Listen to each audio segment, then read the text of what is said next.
পরিবারের লোকদের কিভাবে সহিহ আকীদার দাওয়াত দিতে পারি এবং পরিবারের সদস্যদেরকে দ্বীনের সঠিক বিষয়গুলো বোঝানোর ক্ষেত্রে কি কি কৌশল অবলম্বন করা যেতে পারে। দেখুন ভাই, পরিবারের লোকদেরকে সহিহ আকীদার দাওয়াত দিতেই হবে।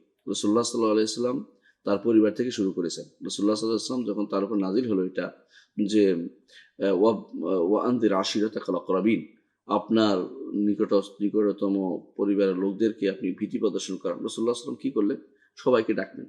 ডেকে বললেন যে, হে অমুক, হে অমুক, তুমি হে অমুক। এমনকি তিনি তার এই ফুফির কথা বললেন, তার চাচাদের কথা বললেন। সবাইকে বললেন যে, আমি তোমাদের কোনো উপকার করতে পারব না। এমনকি তিনি তার কন্যার কথা বললেন। তিনি তার কন্যার কথা ফাতেমার কথা বললেন যে, আমি তোমার কোনো উপকার করতে পারব না। এদের বললেন যে, তোমার উপকার তুমি আল্লাহর কাছ থেকে আমার কাছে দুনিয়ার সম্পদ চেয়ে না, কিন্তু আখিরাতের ব্যাপারে তুমি ভয় দেখাবেন। আকীদার বিষয় তো এটাই। রাসূলুল্লাহ সাল্লাল্লাহু আলাইহি ওয়াসাল্লাম আকীদার দাওয়াতই দিয়েছিলেন তখন। তখন অন্য কোনো দাওয়াত ছিল না। সুতরাং আকীদার দাওয়াতটা অবশ্যই আপনাকে যেকোনো কৌশল অবলম্বন করে তাদেরকে পৌঁছাতে হবে এটা।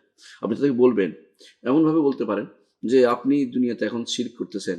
আমি দুনিয়াতে আপনার সাথে ভালো ব্যবহারই করে যাচ্ছি। কিন্তু মৃত্যুর পরে আপনার খাটিয়ে আমি ধরতে পারব না। কারণ শিরককারীর কোনো খাটিয়ে ধরা যায় না। মৃত্যুর পর আপনাদের দোয়া করতে পারব না। কারণ শিরককারীর জন্য কোনো দোয়া করা যায় না। আপনি তাকে বুঝাই বলবেন বিভিন্নভাবে। সন্তানদের বুঝিয়ে বলবেন যে, আপনি আখিরাতে বিপদে পড়বেন। তখন কেউ আপনাকে এগিয়ে আসবে না, সুপারিশ হবে না আপনার জন্য। এগুলো সবই বলবেন আপনাকে। আখিরাতের ভয় দেখাবেন। এটা ওই ব্যক্তিকে, যে ব্যক্তিকে আখিরাতের ভয় দেখানো কাজ হবে বলে মনে করেন। আর যদি কোনো শিক্ষিত মানুষও তাকে বই দিবেন, গ্রন্থ দিবেন, আকীদার গ্রন্থ দিয়ে তাকে বুঝাবেন।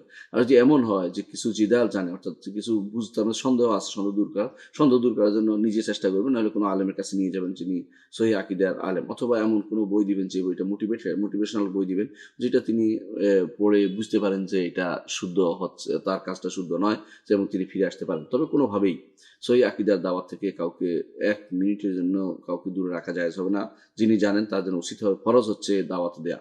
কারণ রাসূলুল্লাহ সাল্লাল্লাহু আলাইহি ওয়াসাল্লাম দাওয়াতের দায়িত্ব আমাদের উপর দিয়ে গেছেন, এবং আল্লাহ আমাদেরকে খায়রা উম্মাহ এইজন্য করেছেন। আল্লাহ তাআলা বলেছেন, কুনতুম খায়রা উম্মাতিন উখরিজাত লিন-নাস তা'মুরুনা বিল মা'রুফ ওয়া তানহাউনা আনিল মুনকার ওয়া ওয়া ওয়া তু'মিনুনা বিল্লাহ।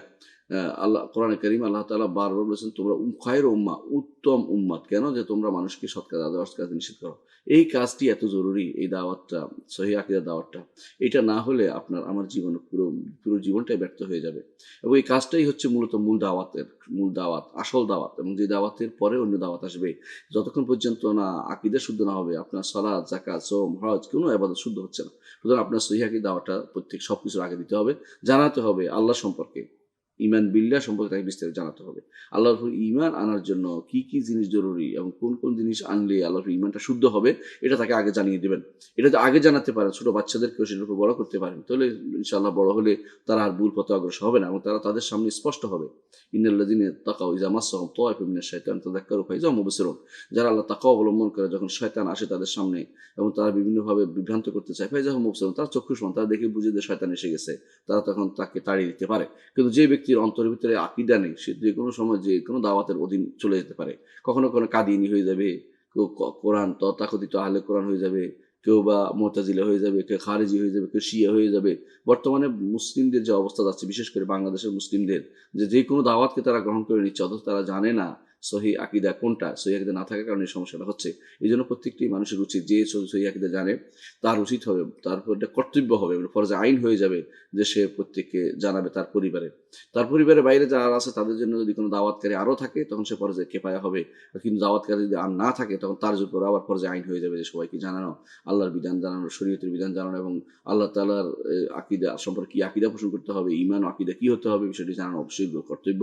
যদি না জানানো হয়, তাহলে প্রত্যেক গুনাহগার হবে। কারণ নবীদের দায়িত্ব, বর্তমানে এই দায়িত্ব আলেমরা নিয়েছেন, এবং আলেমরা হচ্ছে, অর্থাৎ যারা ওয়ারাসাতুল আম্বিয়া, নবীর ওয়ারিস, তারাই দায়িত্ব নিয়েছেন। তারা যদি পালন না করে, সাধারণ মানুষের উপর তখন কর্তব্য হয়ে যাবে এই দায়িত্বটি পালন করা। বর্তমানে যেহেতু আলেমরা সহিহ আকীদার দাওয়াত দেওয়া বন্ধ করে দিয়েছে, অনেকে দিচ্ছে না, বিভিন্নভাবে তারা বিভিন্ন ফাঁকিবাজি করছে। এখন এই সময়ে প্রত্যেকটি মানুষ যারা সহিহ আকীদা জানে, তাদের কর্তব্য হচ্ছে এই সহিহ আকীদা নিয়ে দাঁড়ানো, এবং যেখানে সহিহ আকীদার ঘাটতি হচ্ছে সেখানে সেটাকে প্রসার করা, প্রয়োজনে সেখানে যেন মাদ্রাসা প্রতিষ্ঠা করা, দিন প্রতিষ্ঠা করার জন্য সময় ব্যয় করা, অর্থ দেয়া, এবং সেগুলো বইপত্র দিয়ে মানুষের কাছে পৌঁছে দেয়া। এটা তখন তাদের দায়িত্ব হয়ে যাবে। এবং এই দায়িত্ব পালন করলে এই নয় যে দুনিয়াতে শুধুমাত্র তার করছে এটা না, এবং আখিরাত তো আল্লাহর কাছে সবচেয়ে প্রিয় ব্যক্তি হবে। আল্লাহ তাআলা তাদের সম্পর্কে বলেছেন যে তারা হচ্ছে সবচেয়ে ভালো মানুষ। ওয়ামান আহসানু কাওলান মিম্মান দাআ ইলাল্লাহি ওয়া আমিলা সালিহান ওয়া ক্বালা ইন্নানী মিনাল মুসলিমিন। ওমান আহসানু কাওলান মিম্মান দাআ ইলাল্লাহ, আল্লাহর পথে যারা আহ্বান করে। আল্লাহর পথে অর্থ কি? আল্লাহর পথে রাস্তাঘাট না, আল্লাহর পথে অর্থ হচ্ছে আল্লাহকে চেনা, আল্লাহর শরীয়ত জানা, আল্লাহর শরীয়ত মানা, আল্লাহর বিধানকে মেনে নেয়া, এটা হচ্ছে আল্লাহর পথের দাওয়াত। এবং এটা জেনে শুনে কুল হাযিহি সাবিলি আদউ ইলাল্লাহ আলা বাসীরাতিন আনা ওয়া মান ইত্তাবা'আনি, যেটা বলা হয়েছে বলুন যে এই হচ্ছে আমার পথ, আদউ ইলাল্লাহ, আল্লাহর পথে আমি আহ্বান করি, আলা বাসীরাতিন, জেনে শুনে। এই জেনে শোনাটা হচ্ছে সহিহ আকীদা।